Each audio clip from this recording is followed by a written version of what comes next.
مگر میں جانتی تھی کہ ان سب کی یہ خوشامدیں عمیر کو خوش کرنے کے لیے تھیں، تاکہ وقت آنے پر یہ لوگ عمیر سے اپنی مطلب نکالتے رہیں۔ مجھے ان سب کی کوئی پرواہ نہیں تھی، کیونکہ اب میرے ساتھ عمیر تھے اور میں مر کے بھی اس گھر میں واپس نہیں آنا چاہتی تھی۔ کچھ دیر بعد وہاں سے واپسی ہوئی، مگر مجھے اس بات کا بہت مزہ آیا جب اماں اور چچیاں مجھے کھانے پر روک رہی تھیں اور میں نے شان بے نیازی سے کہا کہ عمیر نے مجھے ڈنر کے لیے لے کر جانا ہے، تو اماں اور باقی سب کا منہ دیکھنے والا تھا، اور پھر ہم وہاں سے اٹھ گئے۔ اس رات عمیر نے مجھے ڈنر کروایا اور میری پسند سے کچھ کپڑے اور جیولری لے کر دی۔ میں زندگی میں پہلی بار اپنے لیے کچھ خرید رہی تھی، اور وہ بھی اتنے بڑے شاپنگ مال سے۔ مجھے لگ رہا تھا کہ حیرت اور خوشی کے مارے میرا دل ہی بند ہو جائے گا۔ اس کے بعد میری زندگی کا سب سے خوبصورت دور شروع ہوا۔ میں اپنے عالی شان بنگلے میں رانی بن کر رہنے لگی تھی۔ میرے آس پاس نوکروں کی ایک فوج تھی جو میرے ایک اشارے پر حرکت میں آ جاتی، اور میں جس چیز کا کہتی ملازمہ مجھے بنا کر دیتی۔ یہاں تک کہ میرے کپڑوں کی دیکھ بھال کے لیے بھی ملازمہ موجود تھی۔ عمیر کو اس بات سے کوئی فرق نہیں پڑتا تھا کہ میں پڑھی لکھی نہیں یا بہت خوبصورت نہیں تھی، وہ تو بس مجھے خوش دیکھنا چاہتے تھے۔ میں بھی دل و جان سے ان سے محبت کرنے لگی تھی، ان کا خیال رکھتی تھی، اور ان کے منع کرنے کے باوجود ان کے لیے کچھ نہ کچھ کھانے میں بنا لیا کرتی۔ عمیر کو میرے ہاتھ کا بنا کھانا بہت پسند تھا۔ دن بہت سکون سے گزر رہے تھے کہ ایک دن میرے گھر اماں آ گئیں۔ میرا گھر دیکھ کر تو اماں کی آنکھیں پھٹی کی پھٹی رہ گئیں۔ وہ مجھے کہنے لگیں کہ شبانہ، تم اپنے بھائیوں کی تعلیم اور باہر بھیجنے کے لیے عمیر سے بات کرنا۔ مجھے اماں کی بات پر ہنسی بھی آئی اور دکھ بھی ہوا کہ ساری زندگی مجھ سے نفرت کرنے والی اور مجھے دھتکارنے والی آج مجھے بھائیوں کا کہہ رہی ہے، وہ بھائی جو مجھے دیکھ کر منہ پھیر لیتے تھے۔ میں نے اماں سے کچھ نہیں کہا اور ان کو کھانا کھلا کر رخصت کر دیا، مگر جانے سے پہلے اماں کہنے لگیں کہ میرے پاس پیسے نہیں ہیں، تیرے ابا کا کاروبار اچھا نہیں چل رہا، اور جانے کیا کیا، رونے رو رہی تھی۔ میں اماں کا مطلب اچھی طرح سمجھ چکی تھی، اسی لیے میں اندر گئی اور 10,000 لا کر اماں کے ہاتھ میں رکھ دیا۔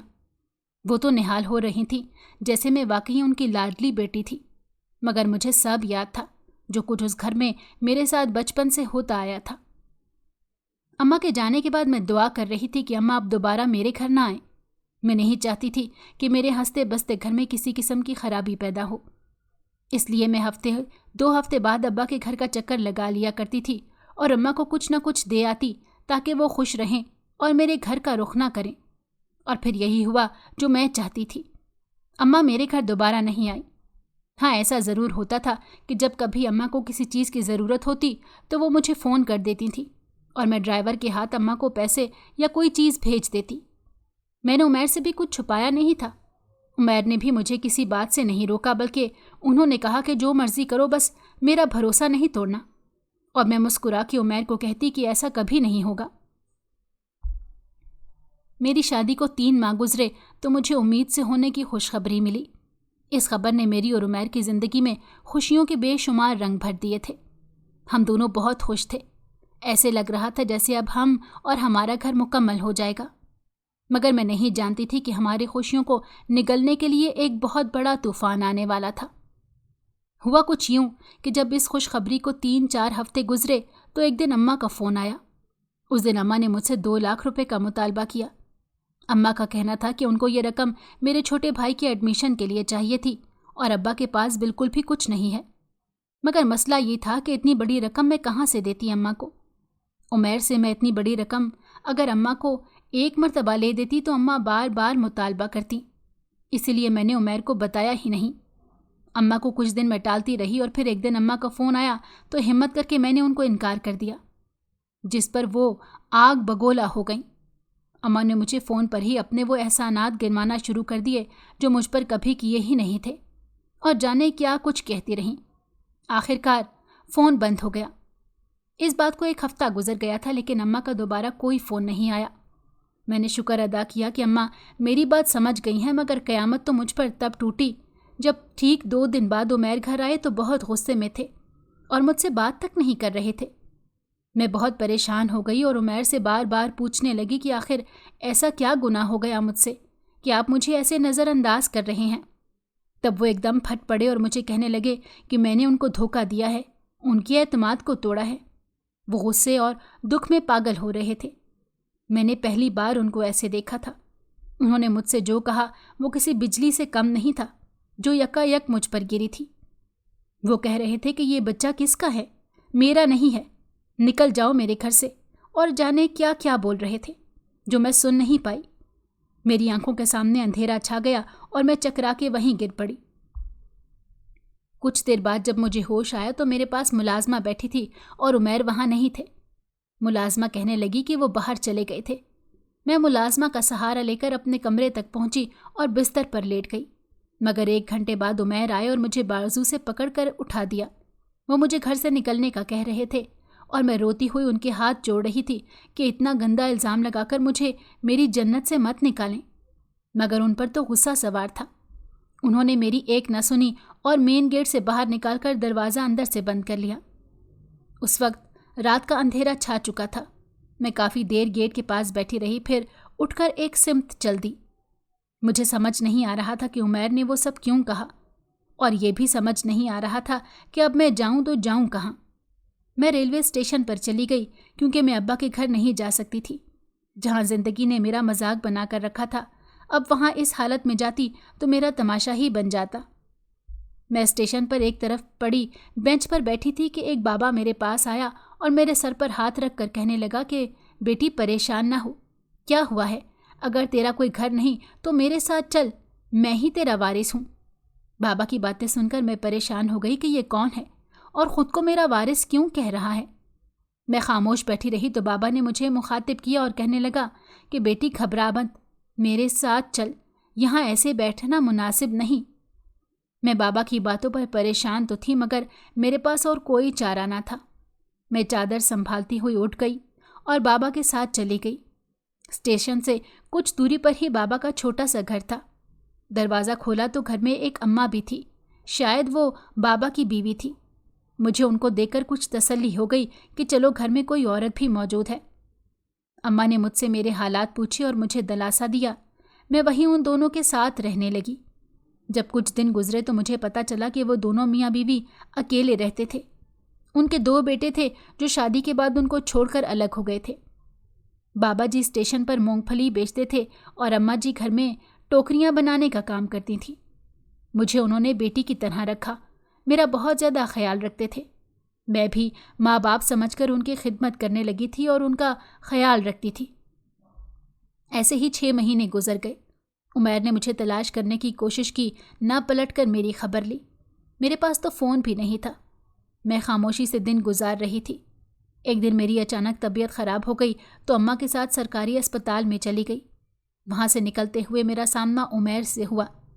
عمیر کی داڑھی بڑی ہوئی تھی اور وہ بہت نڈھال سے نظر آ رہے تھے۔ میں ان کو دیکھ کر رک گئی اور وہ بھی مجھے دیکھ کر خوش ہو گئے، اور وہیں میرے سامنے ہاتھ جوڑ دی اور کہنے لگے کہ مجھے معاف کر دو، میں تمہاری ماں کی باتوں میں آ گیا تھا۔ تمہاری اماں نے ہی میرے دماغ میں گند بھرا تھا، مگر 2 ہفتے پہلے جب تمہارے چھوٹے بھائی کا ایکسیڈنٹ ہوا تو تمہاری ماں میرے گھر معافی مانگنے آئی تھی اور مجھے ساری حقیقت بتا دی۔ میں تم سے بہت شرمندہ ہوں، مجھے معاف کر دو اور میرے گھر چلو۔ میں عمیر کی باتیں سن رہی تھی اور رو رہی تھی۔ اماں جی نے مجھے دلاسا دیا، میرے سر پر ہاتھ رکھا اور کہنے لگی کہ بیٹی، اگر کوئی اپنی غلطی پر شرمندہ ہو اور معافی مانگے تو معاف کر دینا چاہیے۔ میں نے اس بات میں سر ہلا دیا اور عمیر سے کہا کہ اماں جی کے گھر میرے ساتھ چلیں۔ جب ہم اماں جی کے گھر پہنچے تو بابا جی بھی آ چکے تھے۔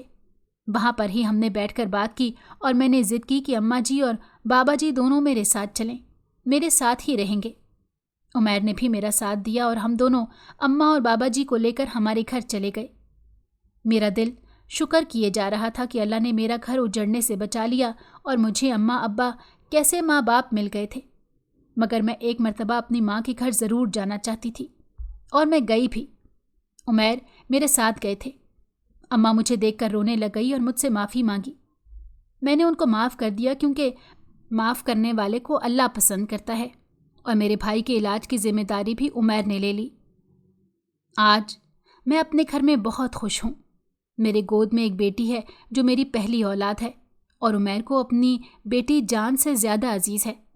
اور سب سے بڑی بات یہ تھی کہ میرے بڑے بھائی اور چچا کے بیٹوں کے ہاں بھی پہلی اولاد بیٹی ہی پیدا ہوئی، مگر وہ لوگ جو بہن سے نفرت کرتے تھے اب بیٹیوں پر جان چھڑکتے تھے۔ اور میں سوچتی ہوں کہ کاش وہ سب لوگ بیٹے کی عظمت اور مرتبے کو پہچان جائیں تو ہمارے معاشرے میں مجھ جیسی بدنصیب بیٹیاں نہ رہیں۔ کاش ایسا ہو تو سب کچھ بہت اچھا ہو جائے۔ اور میں ارادہ کر چکی تھی کہ جب تک زندہ ہوں بیٹیوں کے حق میں آواز اٹھاتی رہوں گی۔ ناظرین، اگر آپ کو ہماری کہانی اچھی لگی ہے تو ویڈیو کو لائک کریں، شیئر کریں اور ہمارے چینل کو سبسکرائب کریں۔ اگلی ویڈیو تک اجازت دیں۔ اللہ حافظ۔